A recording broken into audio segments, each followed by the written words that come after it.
everybody, and welcome back to the Insert Wisdom podcast, episode number 18.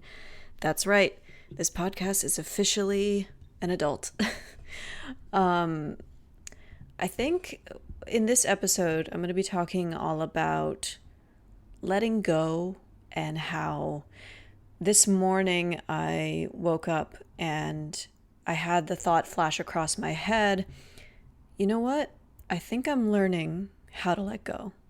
So I wanted to share a little bit about what that even means and how this relates to the landscape for women, how women are owning their power more.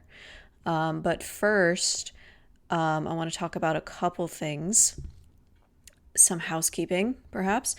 I actually had somebody reach out to me about being a guest on the podcast, or two people have actually. One of them has their own podcast and has a PhD in biomedical engineering. And on their podcast, they talk about awareness for chronic illness, which is a noble pursuit. And then the other person I have to look into more, but she's written a book about grief support and her story with navigating grief in general, which is on brand for me. If you didn't know, I wrote a workbook called The Art of After. It's available on Gumroad. I believe I have all of the links to all of my works in the show notes. If you don't have those links, though, please let me know, because I want to make sure that people are aware of all of the content that I put out, because I have put out quite a lot of content in the past couple of years. Speaking of content, my first book, Under the Same Sky, is having a promotion right now. And so far, a lot of people have picked it up. So I guess it's been resonating with people lately, which is fantastic. So make sure to also check that link out. I'm just so grateful that people have been wanting to read my book and leaving more reviews. So yeah, make sure to check that out. So like I said at the beginning of this episode, I woke up this morning and I had this thought cross my mind where I just thought, you know what? I think I'm learning how to let go. I think I know what that means. I've always had a very complicated relationship with that phrase. You know, people would say it to me. I would see media about letting go, and I never understood what that meant. It's like, okay, I'm letting go. What are you talking about? Like, my hands aren't clenched. And what I've come to learn, at least for myself, is that it's more of an internal thing. It's like, am I mentally, internally trying to grip onto something I desperately want to happen, or an outcome I want to happen? Or am I allowing life to sort of orbit around me in my own energy, what I bring to the table? And that's the difference. I haven't really talked a lot about my childhood on this podcast, but the first 7 years of my life were very happy. I lived in San Diego. I'm from San Diego. I got to be outside all the time, play tennis. I loved our house. Both my parents were there. I had friends. I was wildly creative. I didn't even know what being self-conscious was. And then that all changed when I moved across country to New Hampshire when I was 7. And a lot of events happened after that maybe one day I will talk more about. It's more so being nervous about talking about certain things in general, because I don't want to specifically call out, or I don't want to call out specific people, but it is my experience, so I do think I have a right, and I should talk about it at some point. But basically, you know, my parents got divorced, and I my half sister died very suddenly. My dad died very suddenly when I was very young. And I sort of just felt like I was swept up in a hurricane and I had no control over anything. I mean, when you're that young, you don't really have a concept of why things happen. Like why did my dad die? When he said he would stay, when he said that, he would try to stick around, and you kind of, at least for me anyway, I think I might have just gotten very much detached from reality because reality was not safe. My body was not safe. My environment was not safe. And so the only thing I think, I guess, at that time that I felt I could control was my inner state, my inner world. And even though my body was frozen, because, when people talk about like the things that they want, there's a level of going after it physically, right? But I would just sort of want the thing internally, but I wouldn't do anything about it. I just thought that if I could control myself that way, and if I wanted something bad enough, if I could like, it's still not something I even have a concept of how I can talk about super well. But yeah, just this inner gripping of like, I want this to happen. Why isn't it happening? What's wrong with me? What do I have to do to make this happen? And that's just not how I'm meant to operate. That doesn't work. That doesn't work for a lot of people.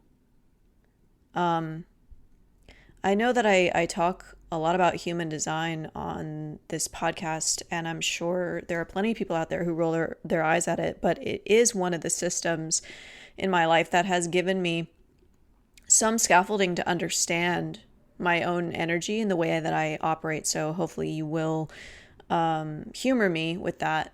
But there are different energetic types in human design, and the majority of the world are generators. So what that means is that they're meant to respond to life, not make it happen. There's only 9% of the world that are what are called manifestors. They are the ones who can directly go out and make something happen. They can initiate.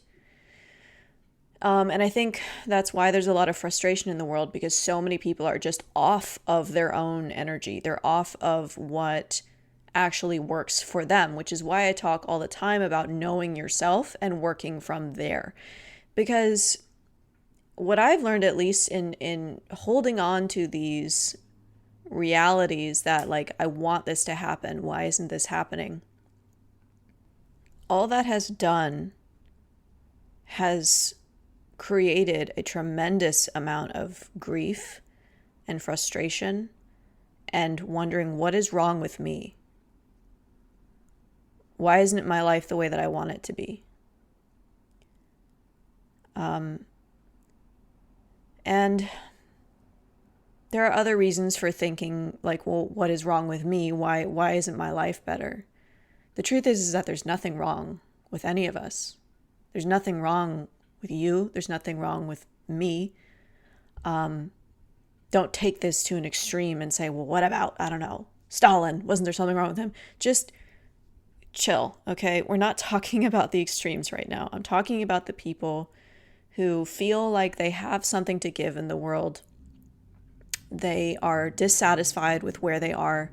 They have an idea or a dream that they want to happen, but they don't know why it's not happening. What has been happening lately for me is I have learned what it means to actually let go. At least for me. So that's the point of this podcast. I want to share with you what that feels like and what that looks like. I am not a teacher. I don't know how to really put things into words that can hopefully communicate the message to you.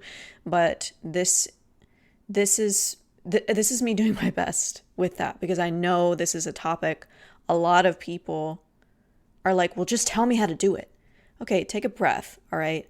Some of the biggest changes They can happen overnight, but sometimes you need to just relax and let it unfold. Again, talking about letting go, right? Letting go for me means radical self-acceptance. Letting go means being in the present moment and loving everything I have right now. Letting go is the law of assumption, because the law of assumption basically states that you say, I already have this thing. So energetically, when you're in that space of, I already have this thing, then why would you ever struggle? Why would you ever feel anxious about something? It's like people who strive for something. Again, there's nothing wrong with striving, but like people who want a certain outcome, but it's not here yet. They'll say things like, oh, well, one day I'll have that. I will have that. It's been incredibly empowering to shift that to, I already have it. I have it now. Not one day, now. And then operating from that place. It's the same thing with self-worth. Like, actually, I am enough. I am enough. And I'm not sure why it's become easier for me to believe that. It's so hard for so many people to believe that they are enough. I get it. I understand. I struggled with that for so long. I still think about it. That's why I really think that this has been my main lesson of 2025, right? That, oh, I'm learning what it is to let go. I'm learning what it is to be self-possessed and sovereign and letting that be enough. And 2026, I really feel like is going to be the year that I put that into practice. Because let me tell you something. The second I do that, this is what people talk about when they say, oh, you're calling your power back to you. The second I live from that space, my life opens up, things go better, opportunities show up, and it's because I'm no longer gripping. I'm not trying to force an outcome to happen mentally. I'm responding to things that actually excite me, that make me happy. And every single one of us has the ability to do that at any fucking time. Anytime. I'm so sick of people coming into my comments and saying things like, oh, well, that will never happen because you have to be young and beautiful for that to happen. Or they flip it on me and they're like, well, that only happened to you because you're pretty. And it's like, can we shut up about these, well, that's not possible because of this? Can we stop with the cynicism? Can we stop with these made up rules we tell ourselves about how the world works? The world works according to how you believe it works. That's it. That's the secret. The secret is believing that you are enough already. The secret is, I already have my dream life. And I know that everybody's different. Okay, this is, again, I feel like a broken record. And every time I say it these days, I feel like people probably roll their eyes as they're listening to me. But it's like, this is why I talk about knowing yourself. You have to know yourself. However things seem to work for you, get in touch with it. Because I can sit here and tell you what works for me, but that doesn't mean it's going to work for you. You can obviously take what I'm saying and, pair that, combine that with your own philosophies and things that you've thought about life. One of my favorite quotes of all time is by Walt Whitman, where he said, re-examine everything you've been told, dismiss what insults your soul. You have the ability to do that. I have the ability to do that. You do not have to listen to what the world tells you is possible and what isn't. You only have to feel into what feels correct for you, or instinctually, or whatever. And the reason I am so passionate about this is because I want people to wake up and not waste their time the way that I did. Okay? And I'm not even saying that like all that time I spent learning about myself and feeling things out, trial and error or whatever, I'm not even saying that that was wasted time. Obviously, I wouldn't be where I am now if I hadn't gone through those things. But it's just ugly. It's ugly energy to listen to people talk about why things aren't possible. It's so cynical. It's so limiting. It is not the natural order of the universe that we live in. The natural order of the universe we live in is abundant. There are so many beautiful things around us. I was thinking about this the other day, that there is so much even in just a word. I mean, think about the word sonder, for example. Sonder means that every single person around you has a life as rich and complex as your own.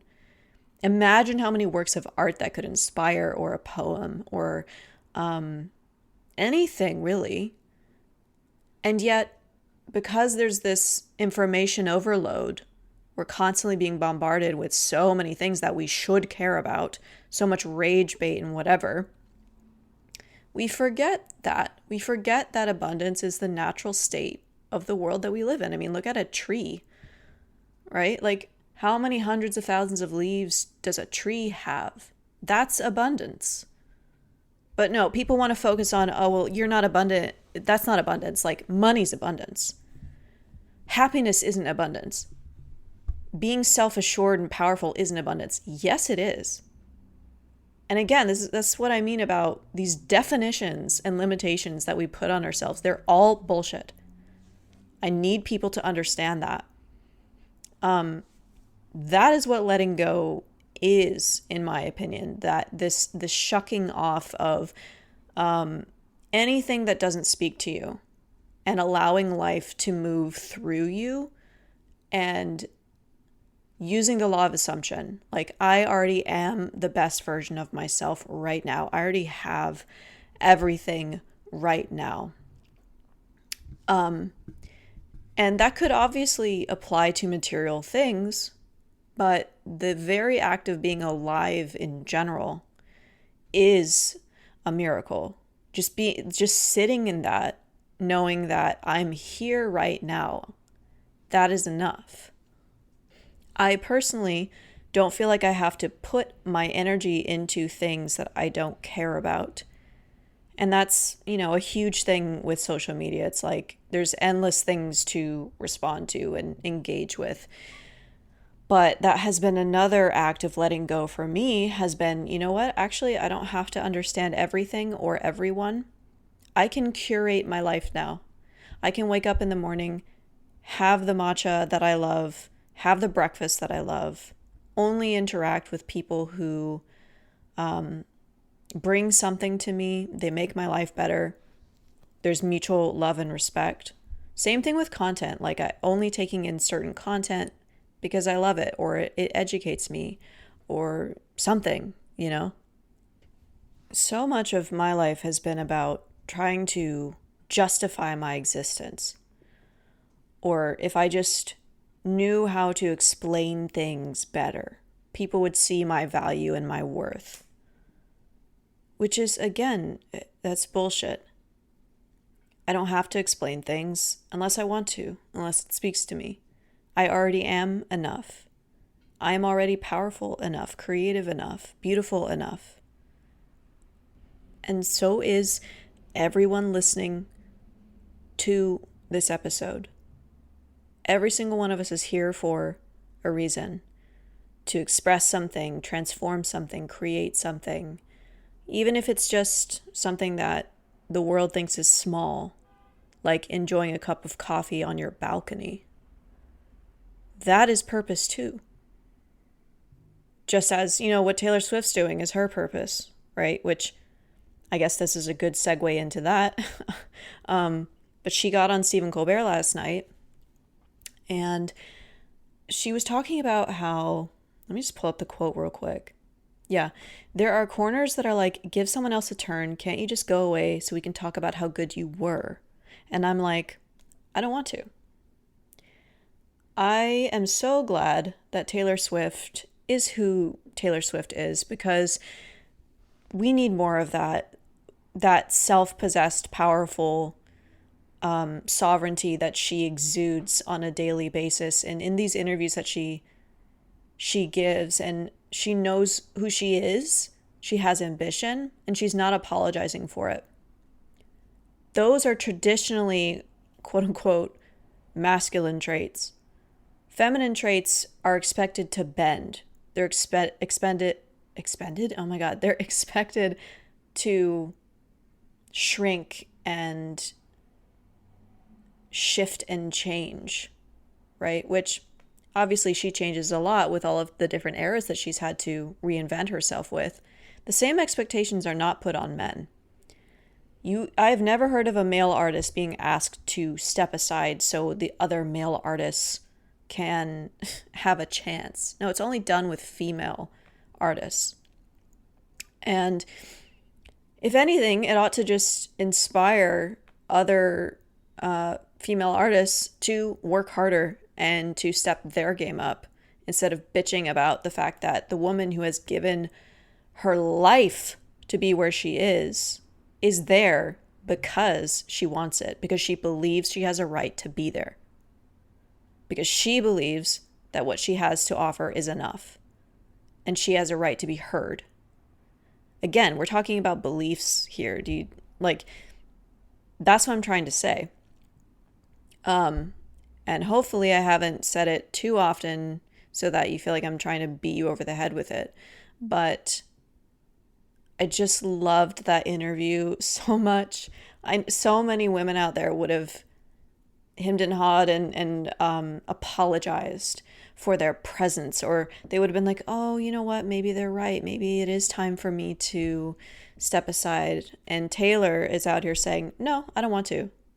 And that's enough. So I invite you, dear listener, to let go a little bit today. Use the law of assumption.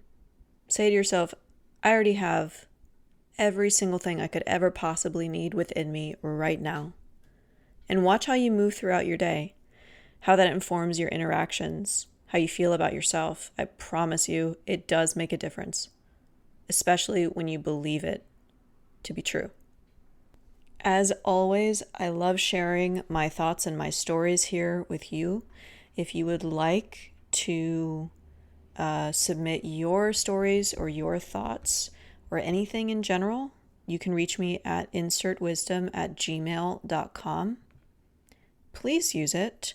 I love when people reach out and share their stories or ask questions because it usually inspires a podcast episode or a Substack article, which, speaking of, you can also subscribe to the Folklore Library on Substack, maybe become a patron of the library. My favorite tier on there are my library keepers because they get things that everybody else doesn't, meaning handwritten, typewriter-written letters, maybe some bookmarks. I'm toying with that idea. But it's a really fun time and it's a great way to support my work and what I do if you are interested. It seems that we may be having a couple of guests on the podcast, which is crazy. I'll have to do some figuring out there what the logistics of that would even look like, since I do record this podcast at my desk by myself.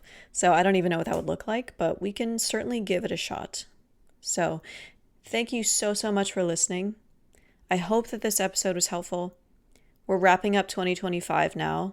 We're about to go into 2026.